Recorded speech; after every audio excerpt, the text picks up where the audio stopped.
नमस्कार दोस्तों, हमारे इस YouTube channel SB study point पर आपका एक बार फिर से स्वागत है। दोस्तों, जैसा कि आप सभी जानते हैं, हमारे इस चैनल पर सभी प्रतियोगी परीक्षाओं के लिए स्टडी मटेरियल प्रोवाइड किया जा रहा है। साथियों, अगर अभी तक भी आपने हमारे चैनल को सब्सक्राइब नहीं किया है तो पहले चैनल को सब्सक्राइब करें और चैनल पर बने बेल आइकन को दबाना ना भूलें, जिससे कि आपको आने वाले वीडियोज़ का नोटिफिकेशन प्राप्त हो सके। दोस्तों, आज के इस वीडियो में हम सामान्य अध्ययन यानी जनरल स्टडीज़ के कुछ महत्वपूर्ण प्रश्नों को देखेंगे जो विशेष तौर पर यूपी पीसीएस प्री एग्ज़ाम 2020 के लिए तैयार किए गए हैं। इसके अलावा ये सभी प्रश्न यूपी बीईओ, आरओ, सीटेट एवं यूपी बीएड जैसी परीक्षाओं के लिए भी उपयोगी होंगे। तो चलिए बिना देर किए शुरू करते हैं आज का वीडियो और देखते हैं आज का पहला प्रश्न है, निम्नलिखित में से किस उच्च न्यायालय की सबसे अधिक बेंच यानी शाखाएं हैं? ए. कोलकाता उच्च न्यायालय, बी. मध्य प्रदेश उच्च न्यायालय, सी. मुंबई उच्च न्यायालय एवं डी. गुवाहाटी उच्च न्यायालय। इस प्रश्न का सही उत्तर है विकल्प डी यानी गुवाहाटी उच्च न्यायालय। अगला प्रश्न है, जब सर्वोच्च न्यायालय किसी व्यक्ति अथवा संस्था को उसके दायित्व निर्वहन हेतु लेख जारी करता है तो उसे क्या कहते हैं? ए. उत्प्रेषण लेख, बी. परमादेश, सी. अधिकार पृच्छा एवं डी. बंदी प्रत्यक्षीकरण। इस प्रश्न का सही उत्तर है बी यानी परमादेश। अगला प्रश्न, भारत में मताधिकार और निर्वाचित होने का अधिकार है। विकल्प देखें। ए. संवैधानिक अधिकार, बी. मौलिक अधिकार, सी. विधिक अधिकार और डी. इनमें से कोई नहीं। इस प्रश्न का सही उत्तर है विकल्प सी यानी विधिक अधिकार। अगला प्रश्न है, राष्ट्रपति की क्षमा करने की शक्ति किस प्रकार की शक्ति है?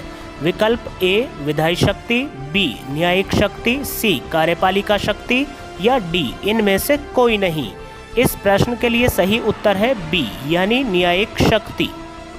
अगला प्रश्न है, निम्नलिखित में से किस राज्य से राज्यसभा के लिए निर्वाचित सदस्यों की संख्या सबसे कम है?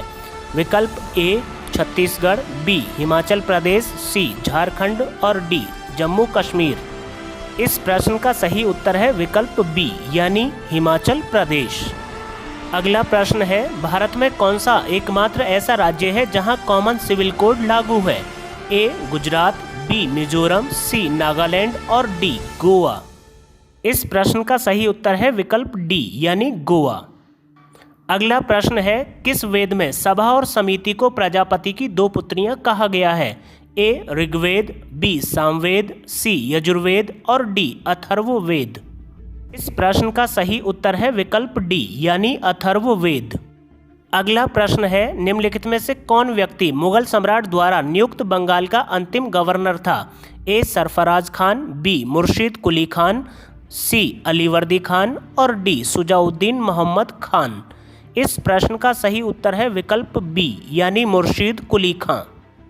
अगला प्रश्न है, अष्टप्रधान नामक मंत्री परिषद होती थी? ए. गुप्त शासन में, बी. मराठा शासन में, सी. विजयनगर शासन में और डी. चोल शासन में। इस प्रश्न का सही उत्तर है विकल्प बी यानी मराठा शासन में।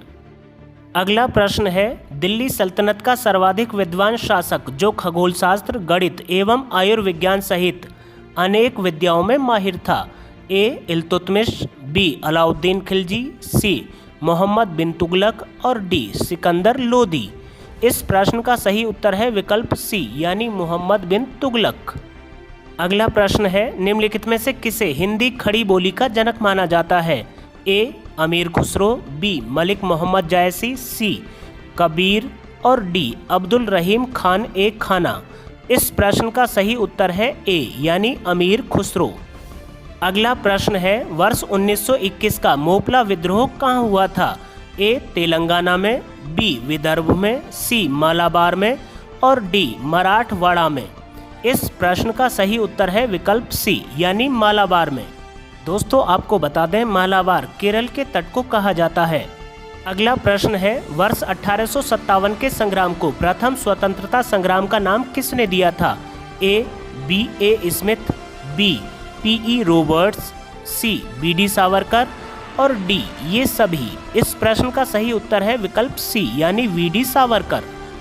अगला प्रश्न है, किस यूरोपीय समुदाय ने भारत के साथ प्रथम व्यापारिक संबंध स्थापित किए थे?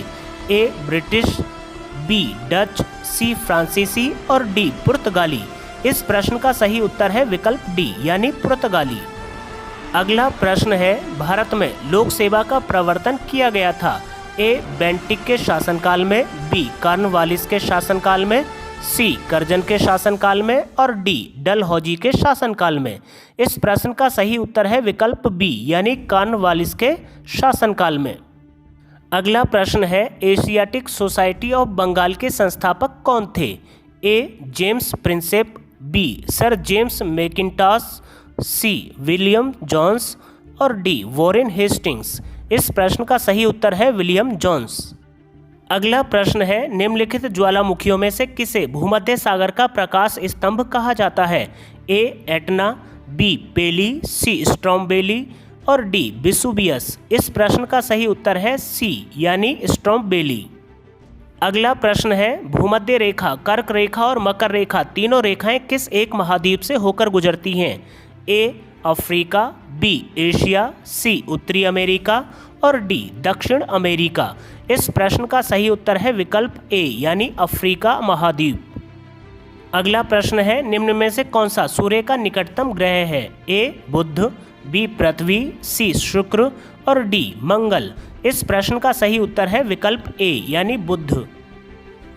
अगला प्रश्न है, निम्नलिखित में से कौन सा ईंधन न्यूनतम पर्यावरण प्रदूषण उत्पन्न करता है। ए हाइड्रोजन, बी पावर अल्कोहल, सी पेट्रोल और डी संपीड़ित प्राकृतिक गैस यानी CNG। इस प्रश्न का सही उत्तर है विकल्प ए यानी हाइड्रोजन। अगला प्रश्न है, भारत की मुद्रा प्रणाली में दशमलव पद्धति कब से प्रारंभ हुई थी। ए वर्ष 1950 से, बी वर्ष 1954 से, सी वर्ष 1957 से और डी वर्ष 1960 से। इस प्रश्न का सही उत्तर है विकल्प सी यानी वर्ष 1957 से। अगला प्रश्न है, पूर्वी एशिया में सर्वाधिक घनी आबादी वाला देश कौन सा है। ए चीन, बी जापान, सी उत्तर कोरिया और डी दक्षिण कोरिया। इस प्रश्न का सही उत्तर है विकल्प डी यानी दक्षिण कोरिया।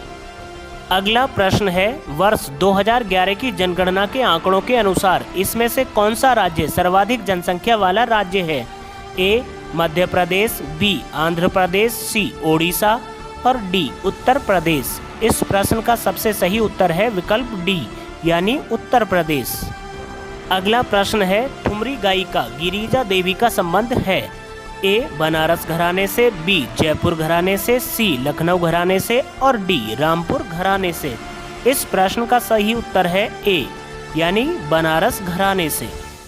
अगला प्रश्न है, जौनपुर शहर की स्थापना किसने की थी। ए मोहम्मद बिन तुगलक, बी फिरोज शाह तुगलक, सी इब्राहिम शाह सरकी और डी सिकंदर लोदी। इस प्रश्न का सही उत्तर है विकल्प बी यानी फिरोज शाह तुगलक ने। अगला प्रश्न है, भारतीयों द्वारा अंग्रेजी भाषा में प्रकाशित प्रथम समाचार पत्र था। A Hindu Patriot, B The Hindu, C Young India और डी नेटिव ओपिनियन। इस प्रश्न का सही उत्तर है विकल्प ए यानी हिंदू पैट्रियट। अगला प्रश्न है, निम्नलिखित में से किस देश ने अमेरिका के फादर ऑफ ऑल बम के समान महाबम का निर्माण जनवरी 2019 में कर लिया था। इस प्रश्न के विकल्प हैं ए रूस, बी ब्रिटेन, सी उत्तर कोरिया और डी चीन। इस प्रश्न का सही उत्तर है विकल्प डी यानी चीन।